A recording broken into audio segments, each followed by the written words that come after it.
본문 말씀으로 모이는 교회에서 흩어지는 제자로, 모이는 교회에서 흩어지는 제자로 제목으로 말씀 나눌 때에 하나님께서 오늘도 이 시간 크신 은혜로 충만하게 채우실 줄로 믿습니다. 우리 지난 1월 한 달 그리스도의 제자를 만드는 교회가 되기 위하여서 우리가 어떠한 정체성을 가지고 있는가 살펴보았습니다. 말씀을 통해서 소금과 빛이라는 제자의 정체성을 가지고 있고요. 그리고 예수님께서 가르치셨던 가장 위대한 가르침, 십자가의 삶을 살아가는 제자도의 그 희생과 섬김의 삶에 대하여서 말씀을 나눴습니다. 그리고 골로새서 말씀을 통하여서 성품의 옷, 우리가 그리스도의 제자다운 성품을 소유하자라는 예수 그리스도의 옷을 입어야 될 것에 대해서 말씀을 나누었고, 그 성품, 예수 그리스도의 성품의 옷을 입은 우리는 모두가 다 예수 그리스도의 한 몸이 되어야 된다라는 한 몸이 되어야 된다라는 말씀을 나누었습니다. 이제 2월을 시작하면서 이 질문에서, 이 주제에서 조금 더 나아가고자 합니다. 지난 한 달의 설교가 우리는 누구인가, 예수 그리스도를 믿는 자들은 어떠한 자들인가라는 그 정체성에 대한 질문, 그 주제를 가지고 말씀을 나누었다면은 이번 2월부터는요, 그 정체성을 가진 우리들이 나아가야 할 곳, 살아내야 할 삶의 자리가 어디인가, 그 주제를 가지고 실천적인 삶에 대하여서 좀 고민을 해보려고 합니다. 항구에 있는 배를 한번 생각해 보십시다. 항구에 있는 배를 생각해 보면은 그 배가 항구에 정박해 있을 때는 참으로 안전합니다. 거친 파도에 휩쓸릴 염려도 없고요. 또 망망대해를 항해하면서 갑자기 또 만나게 될 암초에 부딪혀 가지고 사고를 당할 그런 위험도 항구에 정박해 있는 배에는 없습니다. 선원들은 항구에 정박해 있는 배 안에만 있다면은 그곳에서 안락하고 편안한 삶을 그 배 안에서 살게 될 것입니다.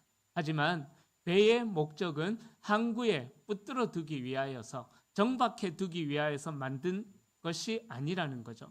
배는 목적을 이루려면은 그 망망대해를 항해할 때에만 그 배가 목적대로 만들어진 것입니다.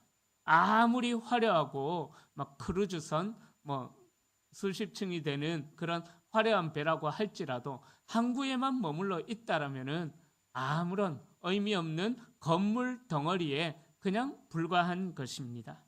그러기에 배는 바다를 가르고 풍랑을 뚫고 목적지를 향해 나아갈 때에 그 배는 의미가 있다라는, 존재의 이유가 있다라는 것을 증명합니다. 그런데 안타깝게도 이 시대의 한국 교회들, 이 시대의 한국 교회의 성도들은 이 익숙한 항구에 너무 오랫동안 머물러 있었던 것은 아닌가, 말씀을 준비하면서 그런 생각이 들었습니다. 우리끼리 모여서 찬양하고, 우리끼리 모여서 예배하고, 우리끼리 모여서 즐거워하는, 그래서 우리끼리만의, 또 이 교회 안에서도 끼리끼리만의 성을 쌓는데 참 열심을 내었었던 것은 아닌가 한번 생각해 봅니다. 그러다 보니까는 이 예배당이라는 항구는 배가 그 항구에 정박해 있는 것처럼 안전스럽고 아늑함을 주지만, 그러나 그 성벽이 높아질수록, 그 배가 끼리끼리만의 성벽이 높아질수록 세상과의 소통은 오히려 단절된 이 시대의 교회가 된 것이 아닐까 생각을 해봅니다. 요즘 시대가 어떻습니까? 인공지능이 인간의 존엄성을, 또 인간의 어떠한 삶의 터전을 위협하는 실제 그 시대가 되었습니다. 최근에 현대자동차 노조가 로봇 직원이라고 해야 되나요? 그 로봇이 생산 라인에 들어오지 못하도록 지금 데모를 한다고 하지 않습니까? 실제로 그 로봇들이 투입되면은 그 현대자동차의 생산 직원들은 저마다 다 직장을 잃어버리게 되는 것입니다. 옛날에 어릴 때 봤었던 터미네이터라는 영화, 그 로봇이 인간의 삶의 영역을 야금야금 빼앗아가는 것, 그래서 인간을 지배하는 것, 그것이 정말 일어날까? 그런 현실이 닥칠까라고 그냥 허구의 이야기이겠지라고 생각했었는데, 지금 이 시대를 살아가는 우리들은 그런 위기에 마주하고 있다라는 사실입니다. 또 어떻습니까? 이 한국 사회는 저출생 그리고 고령화로 인하여서 어찌 보면은 우리나라의 공동체의 존립이 흔들리는 그런 시대가 되어져 버렸습니다. 또 2년간의 차이로 정말 이렇게 동과 서가 완전히 갈라져 있는 그런 냉극화된 시대가 되어버렸지 않습니까? 자, 이런 시대 속에서 사람들은 저마다 자신의 생존을 위하여서 어떠한 일이라도 하려는 그런 현실 속에서 어찌 보면은 이 세상이 교회를 향하여 묻고 있는 질문이 뭘까 생각을 해봅니다. 정말 우리 교회 안에서 외치는 우리의 복음이, 우리가 은혜 받았다라고 하는 하나님의 말씀이, 우리가 말씀을 통해서 그 생명의 은혜를 누렸다라고 하는 이 복음의 역사가 정말 이 교회 밖 담장을 넘어서서 나타나고 있는가? 정말 이 교회 안에서 거룩, 은혜 외치는 이 복음이 현 시대를 살아가는, 예수 없이 살아가고 있는 이 시대의 사람들의 고단한 삶과 무슨 상관이 있는가? 우리의 복음이 정말 그들에게 의미가 있을까? 말씀을 준비하면서 이런 생각을 해보았습니다. 어찌 보면 우리 교회가 외치고 있는 이 복음이 우리끼리만의 너무 추상적인 개념, 이 시대에 아무런 영향력도 끼치지 않는 그냥 머릿속에서만 도는 개념으로만, 관념적인 어떠한 이론처럼 이 복음이 교회 안에 우리끼리만에 머물러 있는 것은 아닌가 생각을 해봅니다. 자, 그래서 오늘 우리가 읽었던 이 말씀은요, 그 익숙한 항구를 떠나서 거친 바다를 향해 나아갔던 예수 그리스도의 제자 공동체에 대하여서 말씀하고 있습니다. 이 제자들은 예루살렘이라는 전통의 틀, 또 그동안 지켜왔던 익숙함이라는 그 익숙함의 틀, 그리고 유대인이라는 그 혈연 중심의 경계의 틀을 완전히 넘어서는 그런 제자의 모습을 보여주고 있습니다. 이들은 이름도 기록되지 않았습니다. 그냥 지역의 몇 사람으로 흩어졌던 무명의 제자들로만 기록이 되어져 있습니다. 그러기에 이 무명의 제자들이 오늘 이 시대에 어떠한 말씀을 우리에게 전해 주었는지를, 또 이들이 어떻게 세상을 뒤집어 놓았는지를 묵상해 보고자 합니다. 그래서 우리 안에 낡은 전통과 우리 안에 안주함을 벗어나기 힘들어하는 그 모습에서 우리가 좀 과감하게 벗어나서 이제 우리끼리만의 공동체가 아니라 이 세상 속으로 흩어지는 제자 공동체로 삶을 살아가고자 하는 결단이 오늘 말씀을 통하여서 우리에게 도전이 되어지기를 소망합니다. 자, 첫 번째로 흩어짐을 두려워하지 마십시오. 자, 환난이라는 것은 우리를 사명의 현장으로 내보내는 하나님의 손길이다라는 사실입니다. 오늘 본문은 이렇게 시작합니다. 그때에 스데반의 일로 일어난 환난으로 말미암아 흩어진 자들이 베니게와 구브로와 안디옥까지 이르렀다라고 말씀합니다. 자, 스데반의 순교, 7 집사님 중에 한 분이었던 이 스데반의 순교는 당시 예루살렘 중심으로 모여 있었던 제자 공동체, 예수 그리스도의 제자 공동체에게 아주 심각한 두려움을 주었습니다. 스데반의 순교로 인하여서 예수님도 이미 승천하시고 이 땅에 계시지 않고 예수를 믿는 그 제자들이 하나씩 한 사람씩 이제 순교를 당하는 그러한 위기에 처해 있었던 상황에서 첫 번째 순교자였던 이 스데반의 순교는 그 예수 제자 공동체에 아주 큰 충격으로 다가왔습니다. 초대교회는 갑작스러운 박해로 인하여서 이제 더 이상 예루살렘에 머무를 수가 없었던 것이죠. 이 당시 때 예루살렘에 머물러서 예수 이름을 따라서 살려고 하는 자들은 죽음의 위협 속에서 살 수밖에 없었습니다. 그래서 그 당시에 많은 제자들은 유대와 사마리아를 넘어 베니게 구부로 안디옥까지 흩어져 버리게 되었던 것입니다. 여기에서 흩어짐이라는 단어, 헬라어인데요, 디아스페이로라는 단어입니다. 이 단어는 단순히 두려워서 뿔뿔이 흩어졌다, 도망쳤다라는 이런 의미가 아닙니다. 이것은 디아스포라와 어원을 같이 하고 있는데요, 농부가 밭에 씨를 뿌릴 때에 흩어지잖아요. 이렇게 뿌릴 때 그 흩어짐을 의미하는 단어입니다.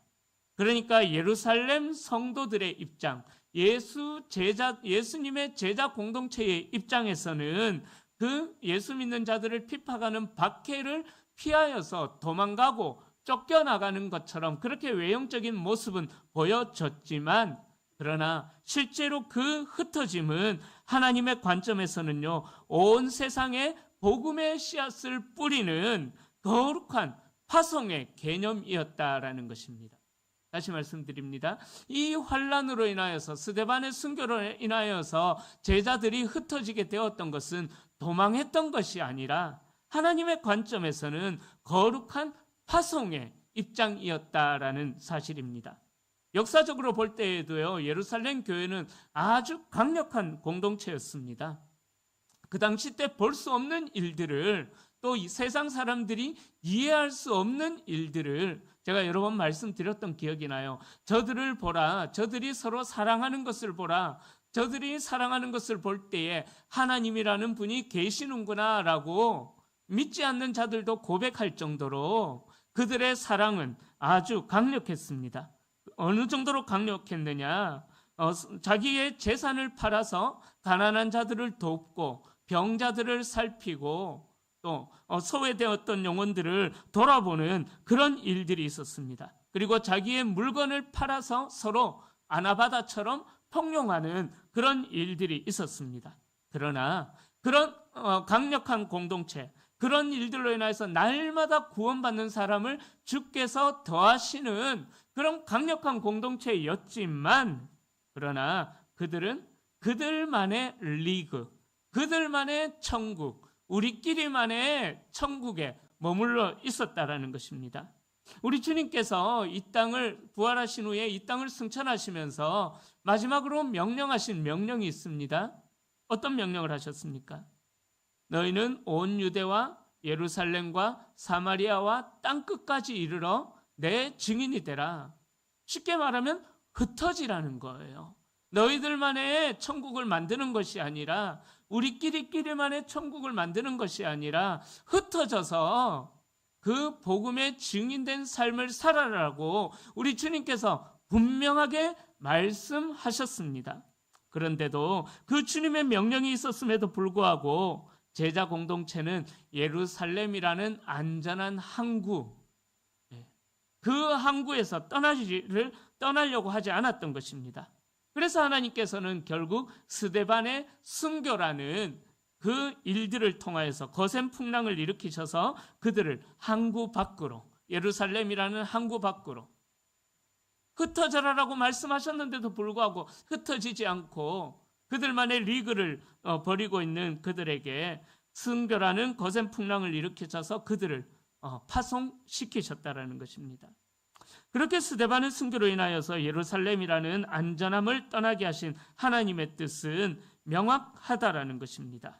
바로 스데반의 순교라는 그 고난은 우리로 하여금 사명의 자리로, 익숙한 항구에서, 내가 자라왔던 그 삶의 모든 환경에서 떠나서 사명의 자리로 보내시려는 하나님의 전략이다라는 사실입니다. 2026년 이 시대에 한국 교회가 겪고 있는 여러 가지 어려움이 있습니다.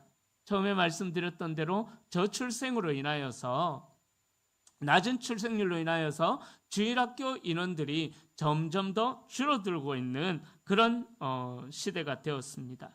또 교회의 출석 인원도 점점 감소하는 시대가 되었습니다.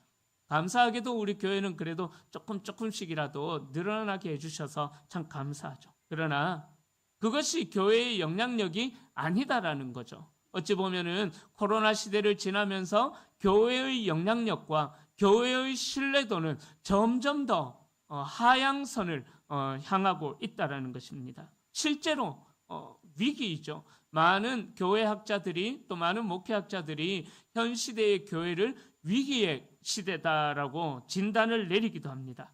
그러나 우리는 이런 위기를 단순히 그저 위기로만 생각해서는 안 된다라는 사실입니다. 스데반의 순교로 인하여서 하나님께서 그 예수 제자 공동체, 강력한 틀로 묶어져 있었던 예수 제자 공동체를 깨뜨려 가지고 유대와 사마리아와 온 땅 끝까지 흩으셨던 것처럼 우리가 생각하는 이 위기는 하나님께서 우리 기독교가 이 세상 속에서 어떠한 영향력을 끼치고 살아가야 할 것인가, 어떤 선한 영향력을 나타낼 것인가, 다시 한 번 더 우리로 하여금 고민하게 하는 하나님의 전략이다라는 사실입니다. 어쩌면은 하나님께서 우리를 이 좁은 예배당이라는 울타리에서 세상이라는 넓은 들판으로 흩으시는 제2의 스데반의 환란이 현 시대의 교회가 겪고 있는 위기라고 저는 생각을 합니다. 그러기에 사랑하는 성도님들, 제자도, 제가 1월달 한 달 내내 제자도에 대하여서 말씀을 드렸습니다. 그 외에도 제자도와 관련해서는 드릴 말씀이 참 많이 있지만, 그러나 4주간에 걸쳐서 제자도에 대한 말씀을 나누었는데, 이 제자도라는 것은요, 모이는 것에서 시작되지만 흩어지는 것으로 완성이 되어진다라는 사실을 기억하셔야만 합니다. 주일 아침에 우리가 이곳에 모이는 이유도 무엇일까요? 왜 이 주말에 편안하게 집에서 쉬면서, 또 요즘 유튜브 잘 되어 있으니까 편안하게 집에서 유튜브로 예배 드려도 될 건데, 그죠?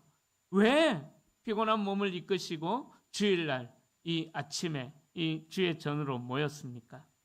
우리가 주일 아침에 이곳에 모이는 이유도요, 역시 월요일부터 토요일까지 우리의 살아가는 삶의 현장, 그 치열한 직장과 갈등이 폭발하는 세상 속에서 또 외로움이 가득한 동네로 흩어지기 위한 에너지, 하나님의 은혜를 공급받기 위하여서 우리는 이 주일 아침에 모이는 것입니다. 그러기에 이 예배를 드리는 목적도요, 내가 하나님으로부터 어떤 은혜를 받는 그런 것도 목적이 되지만, 그러나 더 중요한 목적은요, 바로 흩어지는 그 에너지를 공급받기 위한 모임이 되어야 된다는 것입니다. 그러기에 우리는 이 제자도를 생각할 때에 교회를 향한 질문을 바꿔야 된다는 거예요. 우리 교회가 얼마나 많은 사람이 모이는가, 그 질문이 중요한 것이 아니라 우리 교회의 제자된 성도님들이 세상에 어디까지 흩어져서 복음의 씨앗으로, 어디까지 흩어져서 복음의 씨앗으로 살아가고 있는가, 우리는 그 질문을 가져야만 하는 것입니다. 사랑하는 성도님들, 저와 우리 성도님들이 서 있는 그곳이 바로 선교지입니다. 일주일 167시간의 그 시간들이 바로 여러분들의 선교 현장인 것입니다. 여러분들의 직업이 곧 사역인 것입니다. 그런 의미에서 흩어짐은 실패가 아니라 하나님의 통치가 여러분들의 일상의 삶을 통하여서 확장되어지는 과정인 것입니다. 하나님의 영광스러운 사명의 시작의 자리가 되는 것입니다. 이 흩어짐의 신학을 가슴에 품고 익숙한 자리를 박차고 일어나서 사명의 자리로 나아가고자 결단하는 그런 진취적인 성도님들이 되어주시기를 주님의 이름으로 축원합니다. 자, 두 번째로요, 우리의 익숙함과 싸워야만 합니다. 익숙한 전통의 담장을 넘어서서 타인의 아픔 속으로 우리는 들어가야만 합니다. 자, 흩어진 제자들은 안디옥에 이르러 이전에는 상상할 수도 없었던 엄청난 혁명과 같은 일들을 저지릅니다. 20절을 보십시오. 그 중에 구브로와 구레네 몇 사람이 안디옥에 이르러 헬라인에게도 말하여 주 예수를 전파하니. 자, 이 20절은요, 단순히 흰 것은 종이요, 까만 것은 글자, 그 개념이 아닙니다. 이 20절 말씀은요, 그리스도인들에게서 아주 혁명적인 말씀이 되는 것입니다. 왜냐하면 당시 유대인들에게 있어서 헬라인으로 불려지는 이방인들, 이 이방인들은요, 사람 취급도 못 받던 그런 사람이었습니다. 그러니까 이 헬라인으로 포함된 모든 이방인들은 복음의 대상, 하나님의 구원의 은혜의 대상이 되지를 못했었던 것입니다. 바로 죄와 또 그 모든 악함으로 상징된 부정함의 상징이 헬라인을 포함한 모든 이방인들의 의미였던 것입니다. 사도행전 10장에서 베드로조차도 환상을 통해서 3번이나 거절한 후에야 이방인이었던 고넬료의 집에 갔을 정도로 당시 유대교적 전통적인 선민의식은 정말 너무나도 유대인들의 의식 안에 뿌리 깊게 내린 견고한 성벽과도 같았던 것입니다. 그런데 오늘 본문에 보면 이름도 기록되지 않았던 구브로와 구레네 출신의 몇 사람, 이 구브로와 구레네 출신의 몇 사람이 그 선민의식의 금기를 깨워버렸다라는 거죠. 그들은 베드로나 야고보와 같이 유명한 또 존경을 받는 사도들도 아니었습니다. 그들은 복음에 사로잡힌 그저 이름도 밝혀지지 않은 평범한 무명의 제자들일 뿐이었습니다. 자, 그들이 왜 헬라인에게 입을 열어서 복음을 전했겠습니까? 그것은 그들이 바라본 안디옥이라는 도시의 현실을 보았기 때문입니다. 안디옥은 당시 로마 제국에서 로마 그리고 알렉산드리아에 이어서 3번째로 큰 도시였습니다. 풍요와 쾌락이 넘쳐나는 도시였고요. 동시에 온갖 우상 숭배가 끝까지 달했던 그런 종교적으로 윤리적으로도 타락한 도시였습니다.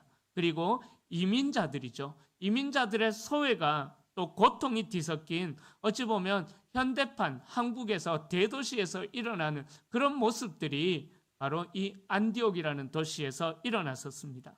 그래서 흩어진 제자들은 우리가 그 가지고 있었던 선민의식, 그 낡은 전통보다 더 중요한 것은 죽어가는 헬라인 그 영혼들을 향한 복음 선포가 더 중요한 것이다라고 생각했었던 것이죠.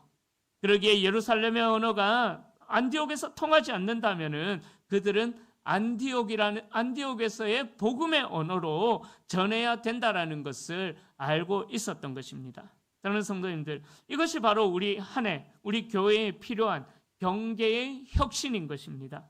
우리는 오랫동안 우리 교회뿐만 아니라 한국 교회는 너무나 오랜 시간 동안 우리만의 언어, 그 선민의식이라는 우리만의 언어에 너무나 길들여져 있었습니다. 교회 안에서는 은혜로운 용어들이 많이 넘쳐납니다. 할렐루야, 샬롬, 임마누엘, 이런 거룩하고 은혜스러운 용어들이 많이 넘쳐나지만 이 거룩한 용어들이 세상 사람들에게 과연 어떤 의미가 있겠습니까? 세상 사람들에게 그 말들은 이해할 수 없는 외계인들의 언어처럼 여겨질 수밖에 없다라는 거죠. 우리가 아무리 할렐루야, 아멘, 그런 선포를 한다고 할지라도 세상 사람들은 그 말에 감동을 받지 않는다라는 거예요. 세상은 그 인구 절벽 앞에서 절망하고 있는데 교회는 우리가 수십 년 동안 지켜온 것들을 어떻게 계속해서 지킬까? 그것만 지킬까? 고민만 하고 있다라는 것입니다. 더 쉽게 말씀드리자면은 수십 년 동안 우리 교회를 예로 들자면은 54년 동안 55년 동안 이제 만들어가고 있는 이 전통만 중요하다라고 생각하면서 이 전통의 틀을 깨려고 하지 않는다라는 것입니다. 그러는 성도님들, 그리스도의 제자를 만드는 교회는요, 우리가 만들어 놓은 그 예루살렘이라는 세계에서만 머물러서는 안 되는 것입니다. 우리 예수 그리스도를 믿는 자들은 전통을 수호하고 전통을 지키는 박물관 관장들과 같은 그런 사람들이 되어서는 절대로 안 됩니다. 이 시대에 필요한 제자는요, 우리 주님이 살아계신 분이시기에 그 살아계신 성령님의 역동성을 따라서 세상의 경계로 허물면서 나아가는 자들이 되어야만 하는 것입니다. 안디옥의 무명의 제자들이 예루살렘이라는 그 견고한 성벽을 무너뜨리고 이방인들에게로 나아갔던 것처럼 우리들도 역시 이제 교회 중심적인 사고에서 벗어나서 이 세상을 어떻게 섬길 것인가, 어떻게 섬길 것인가? 이웃 중심적인 사고로, 또 믿지 않는 사람들 중심적인 사고로 우리는 전환해야만 하는 것입니다. 복음은 변하지 않지만 그 복음을 담는 그릇은요, 시대마다 바뀌어져야만 하는 것입니다. 그것이 바로 예수님께서 말씀하신 새 술은 새 포도주에 넣어야 된다. 그 의미인 것입니다. 자, 그 변화하는 시도로서 우리 교회에서, 한국교회에서도 별로 아직 시도해 본 적이 없는 어제 있었던 브런치 전도라는 것을 지금 열심히 지금 연습하는 단계에 있습니다. 3달, 이제 4달 동안 연습했네요. 한 달에 한 번씩 해서 4번 정도 연습을 했었는데, 이 브런치 전도를 바라보시면서 우리 성도님들 어떤 생각을 가지십니까? 저는요, 솔직하게 말씀드리면 조금 실망한 부분들이 있습니다. 우리 성도님들이 이렇게 무관심하실지는 몰랐습니다.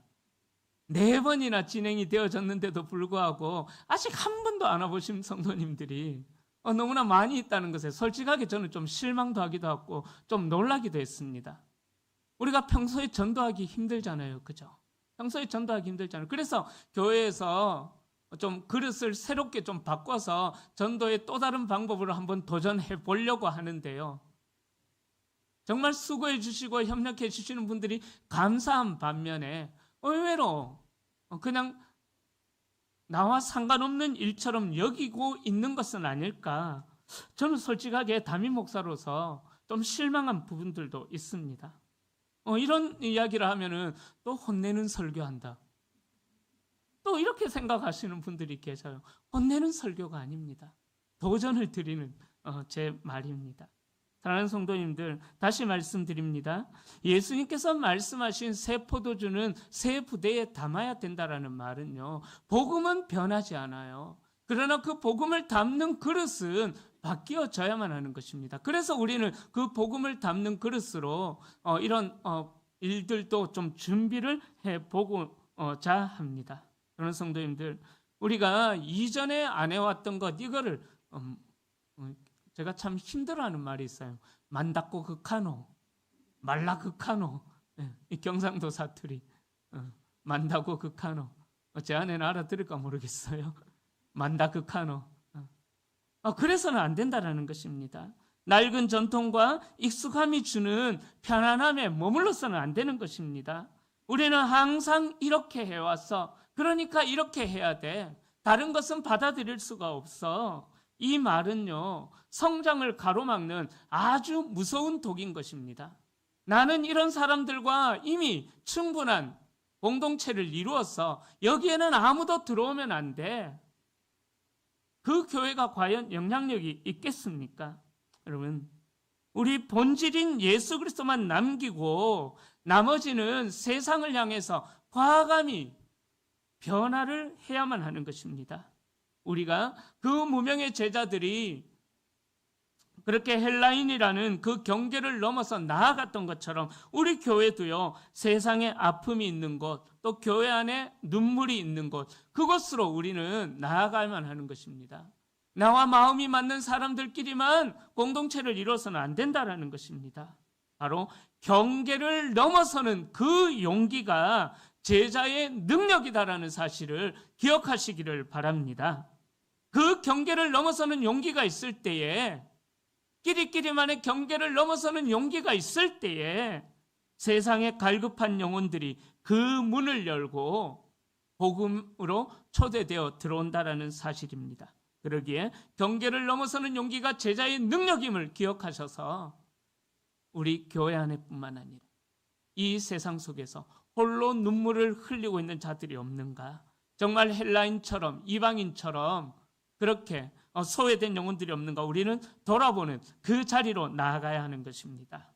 마지막 3번째로요. 그렇다면 어떻게 해야 될까요? 우리의 삶으로 증명해야만 합니다. 바로 세상으로부터 불려지는 이름, 그리스도인이라는 그 영광스러운 이름을 우리는 회복해야만 합니다. 안디옥에서 일어난 이 놀라운 부흥의 소식을 듣고 예루살렘 교회는 바나바를 파송합니다.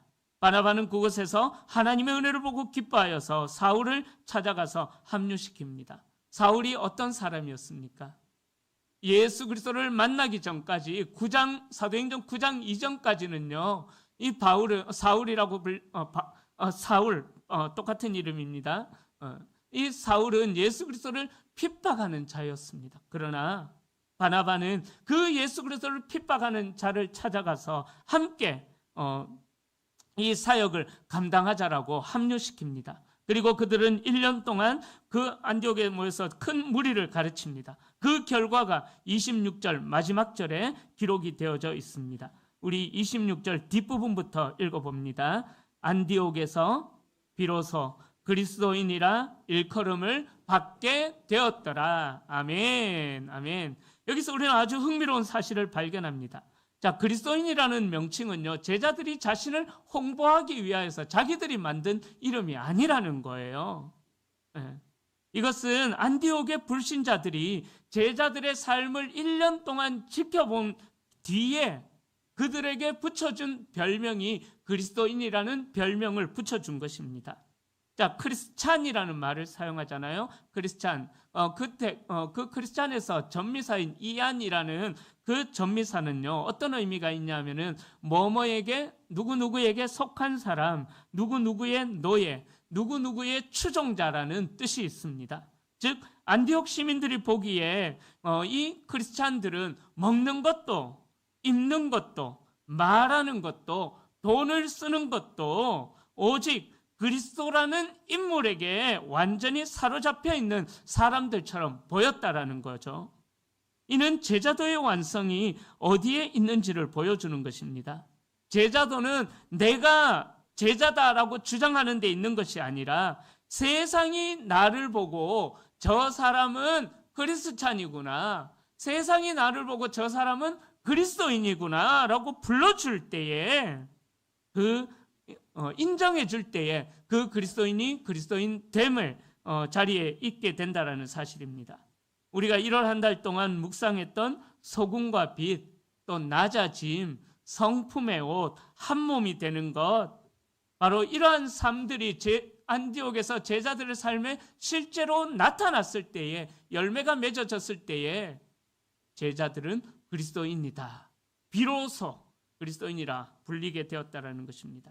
저도 그렇지만은 우리 성도님들은 이 사회에서 과연 어떤 이름으로 불리워지고 계십니까? 이런 표현을 써서 죄송합니다. 요즘은 기독교가 세상 사람들이 개독교라는 그런 말을 쓸 정도로 교회가 너무 신뢰도가 타락이 되어졌습니다. 너무나도 지탄을 받고 있는 시대가 되었습니다. 혹시 우리의 삶이 그 지탄에 한몫하고 있지는 않은가? 우리의 모습을 심각하게 돌아볼 수 있었으면 좋겠습니다. 우리 교회가 그렇게 세상이 비아냥거리면서 부르는 이름, 자기들밖에 모르는 이기적인 집단이라는 이름으로 불리고 있지는 않을까 심히 두렵습니다.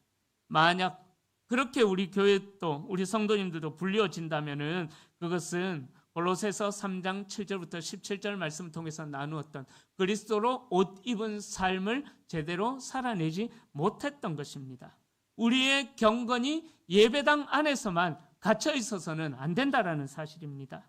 안디옥의 제자들이 그리스도인이라고 불렸던 이유는 그들의 삶이 세상 사람들과 다른 구별된 매력이 있었기 때문인 것입니다. 세상 사람들은 로마 황제를 주여 피리오스라고 부르면서 그 세력 앞에 무릎을 꿇을 때에 그렇게 꿇고 나아갔지만, 그러나 제자들은 전혀 들어본 적이 없었던 나사렛 예수라는 이름을 부르면서 세상을 섬겼던 것입니다. 남들이 전염병을 피하여서 도망칠 때에 그리스도인이라고 불렸던 안디옥의 제자들은 그 자리에서 남아서 병자들을 돌보았습니다. 남들이 신분과 계급으로 사람들을 차별할 때에 그들은 한 식탁에서 애찬식을 가졌던 것입니다. 그 낯설고도 아름다운 삶의 모습이 세상의 질문을 유도했고, 결국 그들은 비로소 그리스도인이다라고 영광스러운 이름을 얻게 되었던 것입니다. 2026년 우리 교회가 그리스도의 제자를 만드는 교회가 되기 위하여서 어떻게 해야 될까요? 올 한 해 우리 성도님들의 개인적인 삶에서 이 그리스도인이라는 이름의 영광을 회복해 나가는 우리 성도님들이 될 수 있기를 축원합니다. 우리끼리만의 만족하는 신앙을 넘어서서 세상이 우리를 보고 전율하게 만드는 그런 매력적인 신앙으로 나아가야만 합니다. 우리의 정직함이 세상을 부끄럽게 해야 되고요. 우리의 희생이 세상의 탐욕을 멈추게 해야만 하고요. 우리의 용서가 세상의 증오를 녹여내야만 하는 것입니다. 할렐루야. 그렇게 할 때에, 그런 삶을 살 때에 세상은 우리를 보고 저들이야말로 진짜 그리스도의 사람들이구나 라고 칭송하게 될 것입니다. 이제 말씀을 정리합니다. 사랑하는 성도님들, 오늘 우리는 안디옥 교회의 시작, 초대교회의 시작에 이어서 이방인 교회의 시작에 대해서 살펴보았습니다. 그들은 환란이라는 풍랑에 떠밀려서 예루살렘이라는 안전한 항구를 떠나야만 했습니다. 하지만 그들은 절망하지 않았습니다. 그들의 도망간 것처럼 보여지는 그들의 삶은 거룩한 씨 뿌림으로 승화가 되어졌고요. 유대인이라는 낡은 전통의 경계를 넘어서 헬라인이라는 새로운 복음의 대상으로 나아갈 수가 있었던 것입니다. 그 결과 그들은 세상으로부터 그리스도인이라는 칭송을 받게 되었던 것입니다. 기억하시기를 바랍니다. 배는 항구에 있을 때 가장 안전하지만 그것은 배의 운명이 아닌 것입니다. 마찬가지로 우리 그리스도인들이 교회 안에만 머물러 있을 때는 안전하고 평화롭게 느껴집니다. 그러나 그것은 제자의 소명이 아닌 것입니다. 이제 우리에게 있는 안주함, 익숙함, 또 어떠한 모든 경계들을 다 허물고 세상으로 이번 한 주간 나아갈 수 있는 우리 성도님들이 될 수 있기를 소망합니다.